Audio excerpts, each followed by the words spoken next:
मसाला पिकांच्या व्यापारासाठी भारतात आलेल्या इंग्रजांनी भारतावर पुढे 150 वर्षे राज्य केलं। त्यामुळे इंग्रज भारतात येण्यापूर्वीचं आपल्या भारताचं गतवैभव आपल्याला परत मिळवायचं असेल तर आपल्याला परत एकदा मसाला पिकांच्या शेतीकडे वळावं लागेल, असा सूर आज दापोलीत संपन्न झालेल्या मसाला शेती व प्रक्रिया परिषदेत उमटलाय।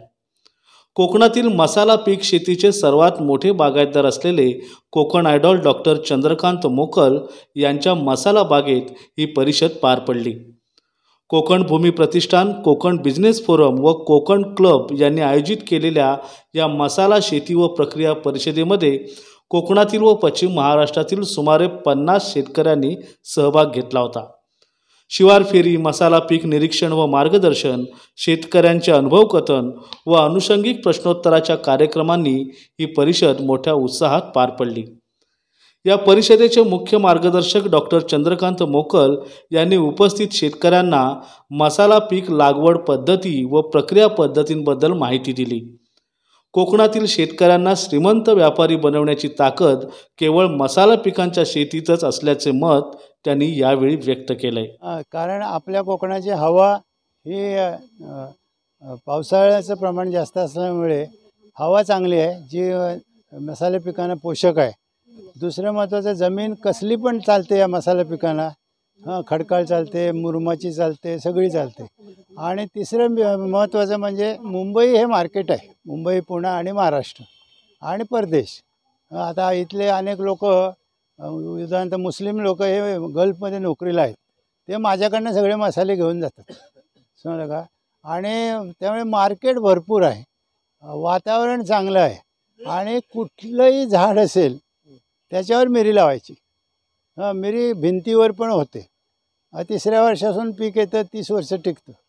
तीच गोष्ट जायफळाची आहे, थोडी नारळ सुपारीची झाडे असली तर जायफळ लावायचं। जायफळ 6-7व्या वर्षी येतं, 100 वर्ष येतं। त्याच्यामुळे जायफळाची तिन्ही अंग उपयोगी, आतलं जायफळ उपयोगी, त्याच्यावरची जायपत्री उपयोगी, त्याच्यावरचं फळ उपयोगी, त्यांचं लोणचं चांगलं होतं, की मोरांबा चांगला होतो। चौथं झालं आपलं दालचिनी झालेलं उदंड मार्केट, त्यामुळे काय प्रश्न नाही। लवंग उदंड मार्केट, आणि आपल्या या सगळ्या हवामानाला चांगली होतात। छोटी जरी बाग असली 20 गुंठ्याची तरी सगळ्यांनी मसाले त्याचा आंतरपीक म्हणून करावे, 2 पैसे जास्त मिळतील, नक्की मिळतील। आज कोकणातील अनेक तरुण मुंबईतील आपल्या मोठमोठ्या पगाराच्या नोकऱ्या सोडून कोकणातल्या शेतीत नवनवे प्रयोग करताना पाहायला मिळत आहेत।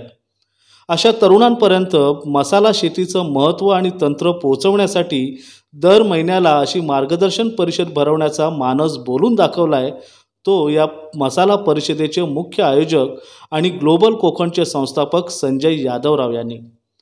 कोकणात कृषी आणि पर्यटन क्षेत्रात तरुणांचा सहभाग वाढल्याने कोकणासाठी एक आशादायी चित्र निर्माण झाल्याचं समाधान देखील त्यांनी यावेळी व्यक्त केलंय। इंग्रज भारतात मसाल्याच्या व्यापारासाठी आल्यानंतर आपल्या मूर्खपणामुळे ते आपल्या देशाचे राजे झाले, पण हे मसाले केरळमध्ये मोठ्या प्रमाणात पिकवले जातात आणि केरळसारखंच कोकणामध्ये मसाल्याची शेती करता येईल। कोकणातली आदर्श मसाल्याची बाग सगळ्यात मोठी डॉक्टर चंद्रकांत मोकल माजी आमदार यांची ही बाग आहे। आणि या बागेत आपण पाहतोय की इथे सुपारी आहे, नारळ आहे, प्रत्येक नारळाच्या झाडावर, सुपारीच्या झाडावर काळी मिरी चढवलेली आहे, त्याच्याबरोबर जायफळ पण आहे, त्या ठिकाणी दालचिनी आहे। आणि अशी घट्ट, कारण मसाल्याला सावली लागते त्यामुळे ही पूर्ण घट्ट लागवड आहे। इथे हजारो झाडं आहेत आणि प्रत्येक झाड 1500-2000 रुपयाचं उत्पन्न देते आहे। काळी मिरीचं उत्पन्न आहे, जायफळाचं उत्पन्न आहे, नारळाचं आहे, सुपारीचं आहे। आणि त्यामुळे अशा पद्धतीने जर प्रोफेशनली ही लागवड केली, अर्थात पाणी लागतं, तर कोकणातला शेतकरी श्रीमंत होऊ शकतो। आणि याला आपण केरळमध्ये जसं केलं आहे तसं आपण जर स्पाइस टुरिझम केलं तर अजून याला 4 चांद लागू शकतात। आणि म्हणून कोकणातल्या तरुणांनी, शेतकऱ्यांनी, आता खूप सारे तरुण मुंबई सोडून कोकणात यायच्या मनस्थितीत आहेत। मग अशा सगळ्यांसाठी एक प्रशिक्षणाची व्यवस्था आपण केलेली आहे। या बागेमध्ये आपण दरमहा प्रशिक्षण घेणार आहोत आणि ज्यांना कोकणामध्ये आपल्या बागेमध्ये मसाल्याची शेती करायची आहे त्यांना दिशा देण्याचं काम डॉक्टर चंद्रकांत मोकल स्वतः करतील। ज्यांनी टुरिझममधलं रिव्हॉल्यूशन आणलं आहे त्यांनीच मसाल्यामधलं पण रिव्हॉल्यूशन आणलं आहे। आणि हे लोकांपर्यंत पोहोचवण्याचं काम ग्लोबल कोकण, कोकण क्लब आणि कोकणातल्या उद्योजकांसाठी आपण जी कोकण चेंबर ऑफ कॉमर्स करतो आहे, जिच्या शाखा आता कोकणातल्या प्रत्येक तालुक्यात आपण सुरू करतो आहे, आणि गप्पा जनरल राजकारणावरच्या मारण्यापेक्षा एकत्र येऊन एकमेकांना मदत करून सर्वांनी मिळून पुढे कसं जाता येईल, आपापला उद्योग व्यवसाय डेव्हलप कसा करता येईल आणि यातनं कोकण समृद्ध कसं करता येईल, मुंबईतला जाणारी जी तरुणाई आपल्याला कोकणात कशी थांबवता येईल, या दृष्टीने आपण एक मोठं अभियान सुरू केलेलं आहे. भारतात मसाला पिकाचं सर्वाधिक उत्पन्न हे केरळ राज्यात घेतलं जातं. मात्र वातावरणाच्या अनुकूलतेचा विचार करता कोकणातील माती आणि वातावरण मसाल्याच्या पिकांसाठी सर्वाधिक अनुकूल असल्याचं मानलं जातं. त्यामुळे कोकणात वेगवेगळ्या मसाला पिकांचं उत्पादन घेण्यात काहीच अडचण नाही. आज ही जी प्रशिक्षण शिबिर आपण केलं आहे, याच्यामध्ये जवळपास 50 तरुण आणि शेतकरी सहभागी झालेले आहेत. काल आमची इको टुरिझमवर कॉन्फरन्स होती, तिथेसुद्धा, आणि मला खूप बरं वाटतं आहे की अगदी इंजिनियर झालेली मुलंसुद्धा मुंबईत जी वाढली आहेत, ती मुलं मुंबई सोडून कोकणात शेतीमध्ये काम करत आहेत, पर्यटनात काम करत आहेत. सो खूप आशादायक चित्र आहे आणि कोकण बदलाची खऱ्या अर्थाने सुरुवात झाली आहे. अनेक मुलं अगदी IT च्या 2-2 लाखाच्या नोकऱ्या सोडून कोकणात येऊन एखादं रिसॉर्ट बनवत आहेत, एखादा होमस्टे डेव्हलप करत आहेत, त्याच्याबरोबर शेती करत आहेत. आज इथे भक्ती रेगे आलेली आहे, तिला 1.5 लाख रुपये पगार होता. ती नोकरी सोडून ती मंडणगडला तिने 13 एकराचं शेत स्वतःचं डेव्हलप केलं आहे, मसाल्याची बाग डेव्हलप केली आहे. काल 2 IT मधली मुलं नवरा बायको हे राजमुद्रा नावाचं हॉटेल हायवेवरती चालवत आहेत. किंवा सिंधुदुर्गामध्ये काल प्रज्ञा गावकर आणि तिचा भाऊ आला होता.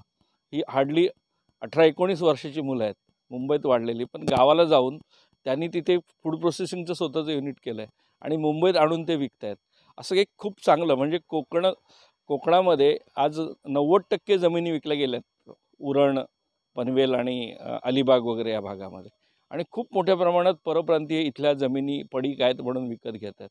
पण ही परिस्थिती बदलायची असेल तर इथल्या तरुणांनी, इथल्या शेतकऱ्यांनी काम करायला हवं, आणि याकरता एक शाश्वत चळवळ आवश्यक आहे. नुसतं आरडाओरडा करून किंवा आश्वासनं देऊन कोकणाचा विकास होणार नाही. त्याच्यासाठी एक ॲक्शन प्लॅन हवा आहे, आणि त्या दृष्टीने कोकण चेंबर ऑफ कॉमर्स आणि कोकण क्लब काम करणार आहे.